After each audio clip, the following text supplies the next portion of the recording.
بسم الله الرحمن الرحيم. روايات المحدثين التي لا علاقة لها بأسباب النزول. ويذكر المحدثون تحت آيات القرآن الكريم كثيرا من الأشياء ليست هي في الحقيقة من قسم سبب النزول،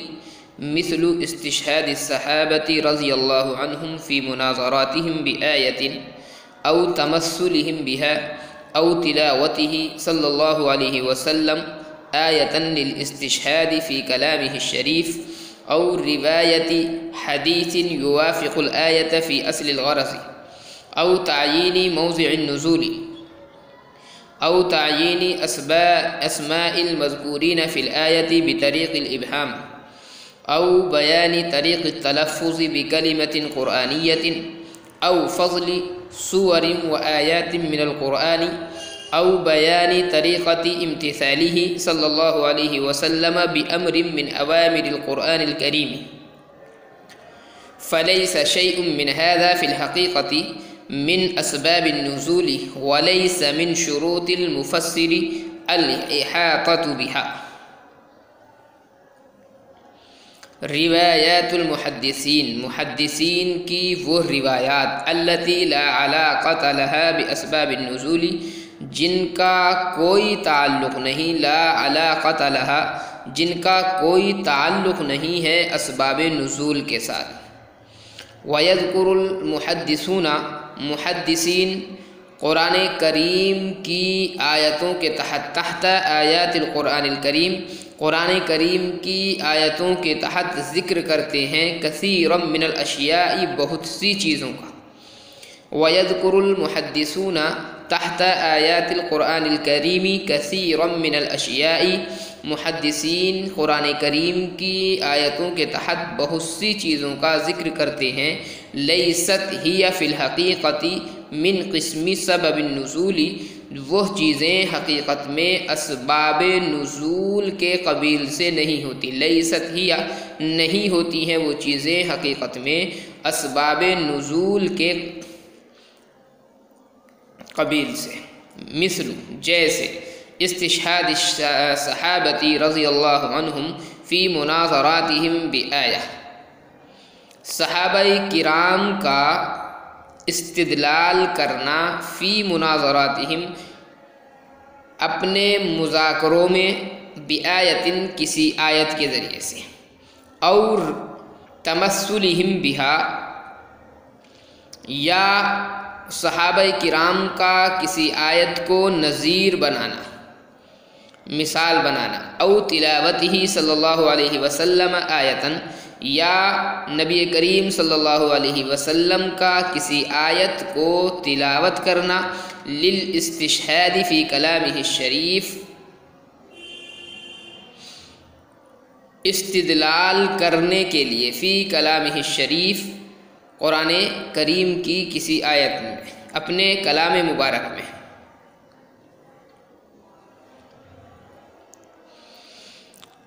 او تلاوتہ صلی اللہ علیہ وسلم آیتن، یا نبی کریم صلی اللہ علیہ وسلم کا کسی آیت کی تلاوت کرنا، للاستشہاد، استشہاد کے لیے، استدلال کے لیے، فی کلامہ الشریف، اپنے مبارک کلام میں۔ او روایت حدیث یوافق الآیت فی اصل الغرض، یا کسی حدیث کو نقل کرنا، یوافق الآیہ، جو آیت کے موافق ہو، فی اصل الغرض، بنیادی مقصد میں، او تعیین موضع النزول، یا نزول کی جگہ کی تعیین میں، او تعیین اسماء المذکورین فی الآیت بطریق الابہام، یا ان لوگوں کے ناموں کی تعیین کرنا جن کا آیت میں مبہم طریقے پر ذکر کیا گیا ہے، او تعیین موضع النزول، یا نزول کی جگہ کی تعیین کرنا، یا ان اسماء کی تعیین کرنا جو مذکور ہوئے ہیں آیت میں ابہام کے طریقے پر، او بیانی طریق التلفظ بکلمۃ قرآنیۃ، یا قرآن پاک کے کسی کلمے کے تلفظ کے طریقے کو بیان کرنا، او فضل سور و آیات من القرآن، یا قرآن پاک کی صورتوں اور آیتوں کی فضیلت بیان کرنا، او بیانی طریقت امتثالہ صلی اللہ علیہ وسلم بامر من اوامر القرآن الکریم، یا قرآن کریم کے احکامات میں سے کسی حکم پر نبی کریم صلی اللہ علیہ وسلم کے عمل کرنے کے طریقے کو بیان کرنا۔ فلیس شیء من ھذا فی الحقیقۃ من اسباب النزول، پس ان میں سے کوئی چیز اسباب نزول میں سے نہیں ہے حقیقتاً۔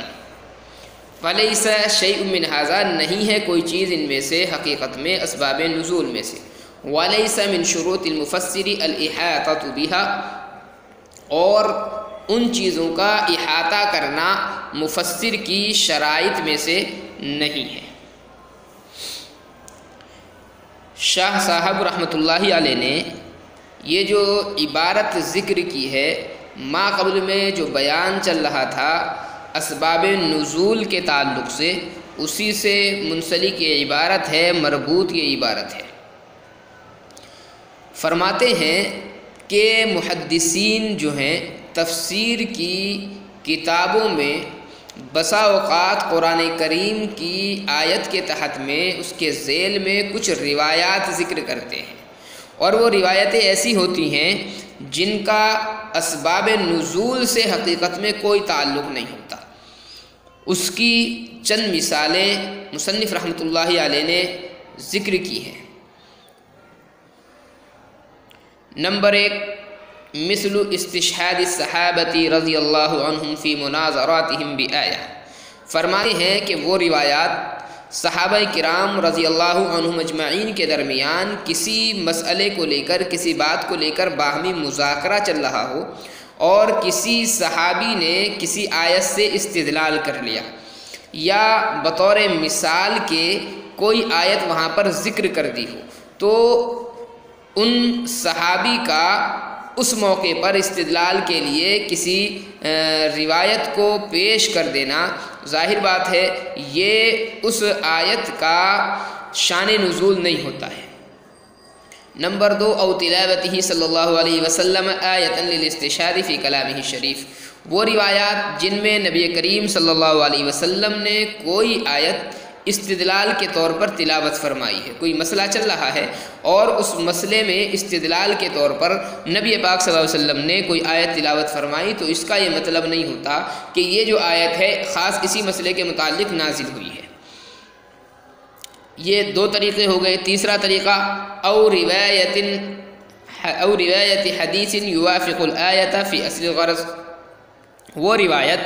جو کسی آیت کے ذیل میں اس لیے ذکر کی گئی ہے کہ اس میں بھی وہی مضمون ہے جو آیت میں مذکور ہے۔ کوئی روایت ہے اسی مضمون کی، کوئی آیت بھی ہے، تو روایت اور آیت دونوں کو ایک ساتھ ذکر کر دیا جائے تو یہ اس کا شان نزول نہیں ہوتا ہے۔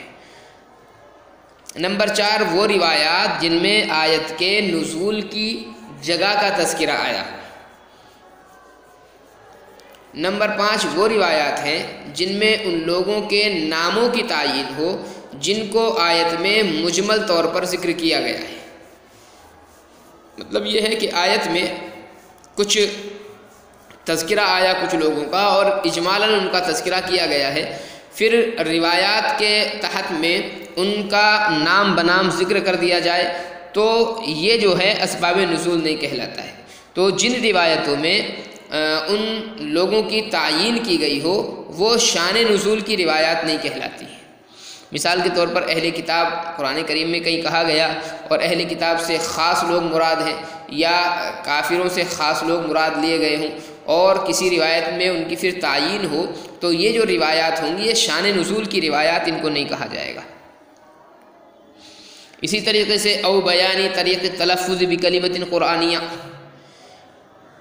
وہ روایتیں جن میں کسی قرآنی کلمے کے تلفظ کا طریقہ بتلایا گیا ہو، اس کو ادا کرنے کا طریقہ بتلایا گیا ہو۔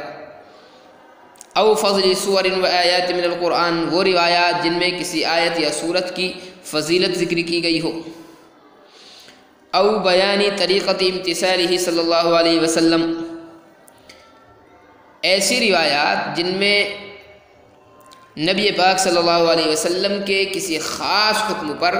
عمل کرنے کی صورت کو بیان کیا گیا ہو، تو یہ جو روایات ہیں یہ بھی شان نزول کی روایات نہیں ہوتی ہیں۔ شاہ صاحب رحمۃ اللہ علیہ آخر میں فرماتے ہیں فلیس شیء من ھذا فی الحقیقۃ من اسباب النزول، ایسی تمام روایات جو اوپر مذکور ہوئی ہیں، ان مضامین کی جو روایات ہیں ان کا اسباب نزول سے